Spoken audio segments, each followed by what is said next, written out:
I told you, Caleb said proudly. He's our daddy. One of the twins looked up at him with a wide smile. Then he turned to his brother, still holding the man's hand like he was afraid to lose it. The alpha froze completely. I never planned to see him again. That was the promise I made to myself 6 years ago, standing in the rain with a suitcase in my hand and my heart already broken. I told myself that if I stayed away long enough, the bond would fade, that the memories would dull, that the pain would learn to sleep. I was wrong.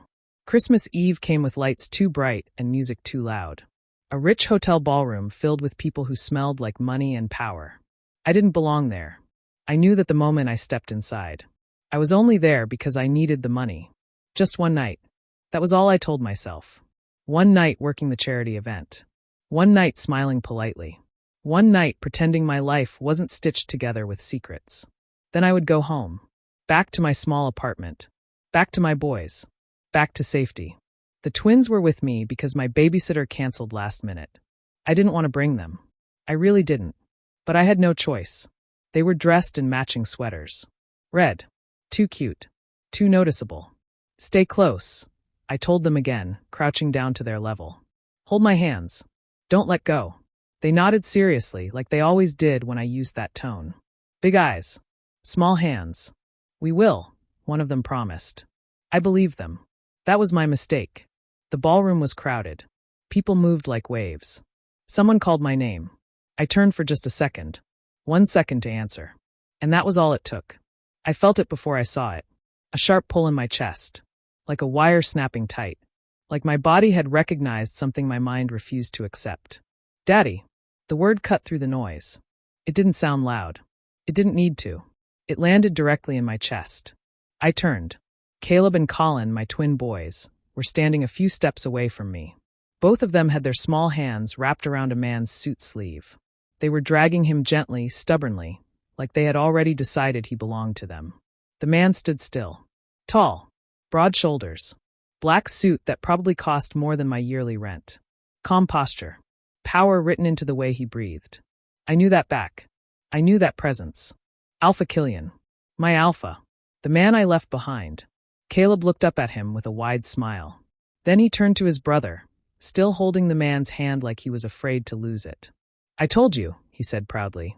He's our daddy. The world stopped. Killian froze completely.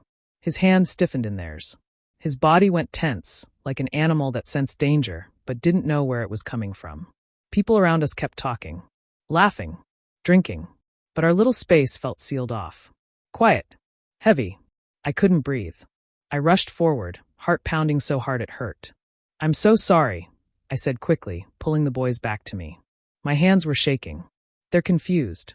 I apologize. I didn't look up. I couldn't. I was afraid that if I did, everything I worked so hard to bury would come rushing back. But it was already too late. His scent hit me. Cedar. Smoke. Something sharp and familiar. My knees almost buckled. The bond woke up like it had been sleeping lightly this whole time. Like it had been waiting for him. I hated my body for reacting. I hated my heart even more. Before I could step away, a hand closed around my wrist. Firm. Certain.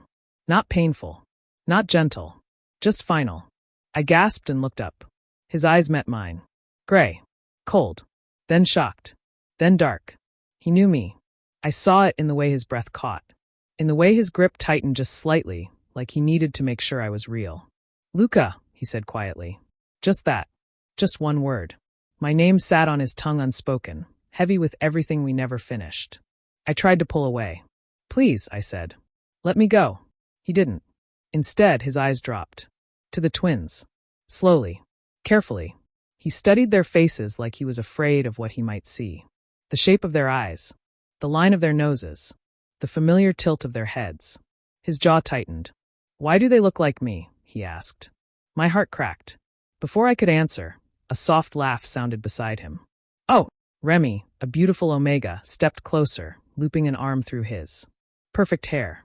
Perfect smile. Perfect confidence. The kind of Omega who had never been afraid of losing anything. Darling, Remy said sweetly, eyes sliding over me and the children. Who are they? The word darling hurt more than it should have. I lowered my gaze. Old habit. Survival instinct. Killian didn't look at him. Let go, I said again, my voice trembling. He didn't. Instead, he leaned closer to me. Too close. You don't get to disappear again, he said quietly. Not like this. The music swelled around us. Christmas bells. Laughter. My boys clung to my legs now, confused by the tension they could feel but didn't understand. I never meant to see you again, I whispered. He exhaled sharply, like I had struck him. Clearly, he said, eyes still locked on the twins. Remy smiled, but his eyes were sharp. Are these yours? He asked lightly. Or is this some kind of misunderstanding? Something ugly twisted in my chest. They're mine, I said quickly. Killian's grip tightened. You don't lie well, he said. I swallowed. He finally released my wrist, but only to move his hand to my elbow, guiding me gently but firmly away from the crowd. We need to talk, he said. Now. I shook my head. No. Please. I can't. You will, he said. Remy followed us with his eyes, smile slowly fading. Don't take too long, he called after us. People might get ideas. Killian stopped walking. He turned back, eyes cold. Stay where you are, he said. This does not concern you. Remy stiffened. I had never seen anyone speak to him like that before. My heart raced. Killian guided me behind a glass wall near the balcony. Snow fell softly outside, the city glowing in lights. He released me. Silence stretched between us. How old are they? He asked. I hesitated. 5. His jaw clenched. You left 6 years ago. I said nothing. Why? He demanded. I laughed weakly. You told me to, I said. You told me I was a mistake. His face changed. Something flickered there. Regret. Anger. Pain. I was angry, he said. I didn't mean. You meant it enough, I cut in. He looked at me for a long moment. Then his eyes softened. Are they mine? He asked quietly. I shook my head. No. He smiled without humor. Lie again, he said. I dare you. I couldn't. Before I could answer, a small voice broke the tension. Daddy. Colin, one of my twins, had slipped through the door. He stood there, looking up at Killian. Killian went still. Slowly, unbelievably, he knelt. The world tilted. He didn't touch my son. He didn't speak. He just stayed there on one knee, looking up at a child who carried his face like a mirror. The room felt too small. My heart started pounding so hard I thought I would pass out. Come back here, I whispered sharply, reaching for my son. But Killian lifted his hand. Not to stop me. Just to pause me. Give me a second, he said quietly. His voice was calm. Too calm. That scared me more than anger. My son tilted his head, curious. You're really tall, he said. A small smile touched Killian's mouth before he could stop it. So are you, he replied. That smile broke something in me. I stepped forward and pulled my son back into my arms. That's enough, I said, my voice shaking. We're leaving. I turned and walked straight into Remy. He was standing in the doorway now, watching, smiling politely like nothing strange was happening. Oh, Remy said softly. I was wondering where you went. His eyes dropped to my children, then back to me. Found something interesting? He asked. Killian stood slowly. This conversation is private, he said. Remy laughed lightly. We're at a public event, he replied.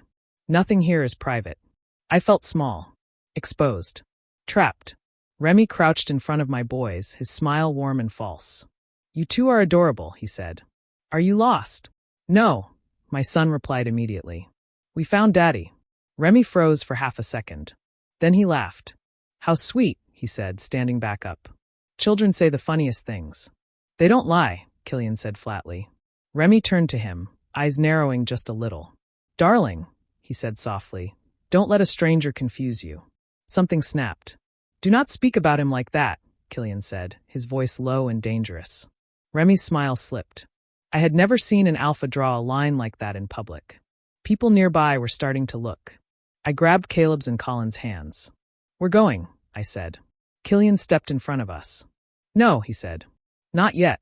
My chest tightened. You don't get to decide that, I snapped. You lost that right. His eyes darkened.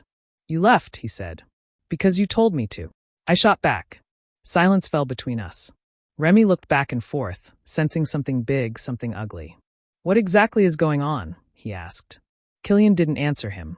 He looked at me instead. 5 years, he said quietly. You disappeared. No message. No explanation.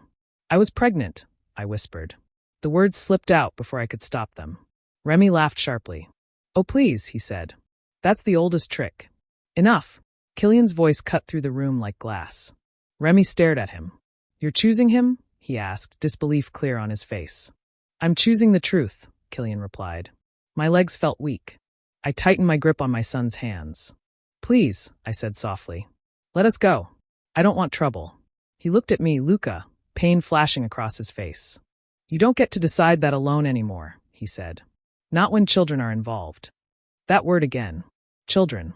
People were definitely watching now. Killian straightened his jacket and turned to Remy. Go back to the ballroom, he said. I'll join you shortly. Remy shook his head.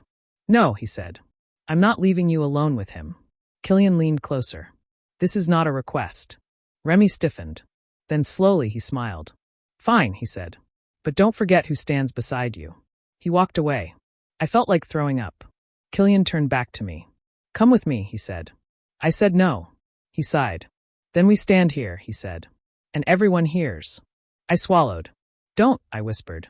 He gestured toward the balcony doors. 5 minutes, he said. For the sake of the children. I hesitated. Then nodded. Outside, the air was cold. Snow fell softly, settling on his dark hair. He leaned against the railing, looking out over the city. How many? He asked. 2, I replied quietly. He nodded. Names? I told him. Caleb. Colin, he repeated slowly, like he was tasting the words. They're mine, Killian said. It wasn't a question. I closed my eyes. Yes. He exhaled, long and shaky. You were going to raise them without me, he said. I had no choice, I replied. You always have a choice. I laughed bitterly. You broke our bond, I said. You told me I was disposable. He flinched. I was wrong, he said. I was afraid. That didn't stop you, I said. Silence again. Inside, music played. Laughter floated through the glass. Then he spoke softly. I want a test, he said. My stomach dropped. I knew you would, I replied. And if they're mine? I met his eyes. Then I'll fight you, I said. For them. Something fierce lit up in his gaze. Good, he said. Because so will I. The balcony door slid open. Remy stepped out. I hope I'm not interrupting, he said sweetly. You are, Killian replied. Remy's eyes flicked to me. You look tired, he said. Raising children alone must be hard. It was, I said calmly. He smiled thinly. You could have asked for help, he said. But I suppose you prefer drama. Killian stepped forward. That's enough, he said. Remy scoffed. You're letting him manipulate you, he snapped. Those children are my responsibility, Killian said. Remy's eyes widened. Excuse me? You heard me. Something ugly flashed across Remy's face. This is ridiculous, he said. I won't be humiliated like this. You won't be, Killian replied. If you walk away. Remy laughed. Oh, he said. This isn't over. He turned and left again. My heart raced. I looked at Killian. You're making an enemy, I whispered. He met my gaze. He started it. I hugged Caleb and Colin close. Promise me something, I said quietly. What? That you won't take them from me. His expression softened. I won't, he said. But I won't disappear either. I believed him. That scared me. Inside, someone called his name. He looked torn. I have to go, he said. I nodded. Go, I said. We'll leave. He hesitated, then leaned down and kissed my forehead. Soft. Quick. Careful. I'll find you, Killian said. As we walked away, I felt eyes burning into my back. I knew Remy was watching. And I knew. This was far from over. I didn't sleep that night. Even after I got home. Even after the boys were tucked into bed. Even after the city went quiet.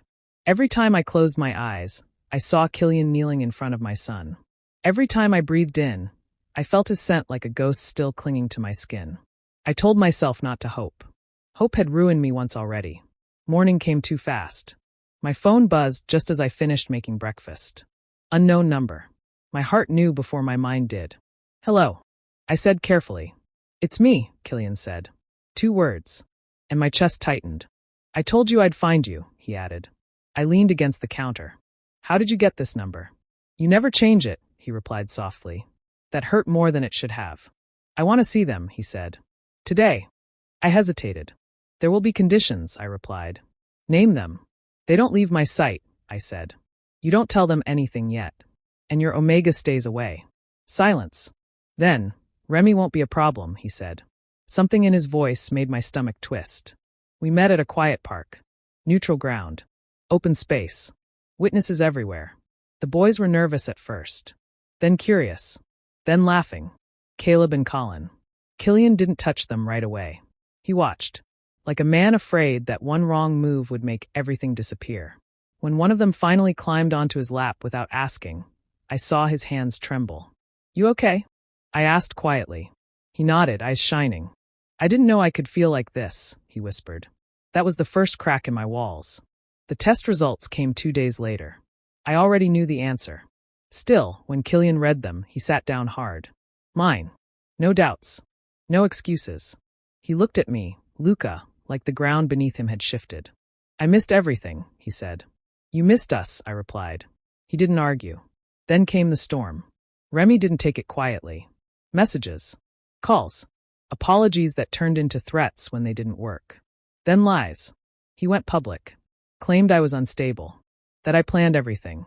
That I used the children to trap an alpha. People talked. I stayed quiet. Killian didn't. He called a meeting. Lawyers. Witnesses. Records. Security footage from the gala. Messages saved. Proof stacked neatly like bricks. When he confronted Remy, I wasn't there. I heard about it later. They said the room went silent. They said the alpha didn't raise his voice. They said that was worse. You lied, Killian told him. You humiliated the father of my children. Remy cried. Then screamed. Then begged. It didn't matter. The bond was broken. Cleanly. Publicly. Killian didn't ruin him. He didn't destroy him. He simply removed him from his life. Status gone. Access gone. Future gone. A deserved ending. The night it all ended, Killian came to my apartment. No suit. No power. Just a man standing in my doorway. I'm not here to demand, he said. I'm here to ask. Caleb and Colin peeked from behind the door. Can I stay? He asked them softly. They nodded. Later, when the apartment was quiet, he stood in front of me. I was wrong, he said. About everything. I crossed my arms. Words are easy. I know, he said. So I'll show you. He knelt. Not because he had to. Because he chose to. I won't ask you to forget, Killian said. Just let me earn it. Tears burned my eyes. What if you hurt us again? I whispered. Then I don't deserve you, he replied. Silence wrapped around us. I stepped forward. Slowly. Carefully. And kissed him. Not desperate. Not rushed. Real. The bond warmed instead of burned. Christmas lights blinked softly in the corner. For the first time in years, I felt safe. Later that night, as I watched Killian sleep on my couch with one of the boys curled against his chest, I finally understood something. Love didn't come back loud. It came back honest. That Christmas didn't fix everything. But it gave us a beginning worth fighting for.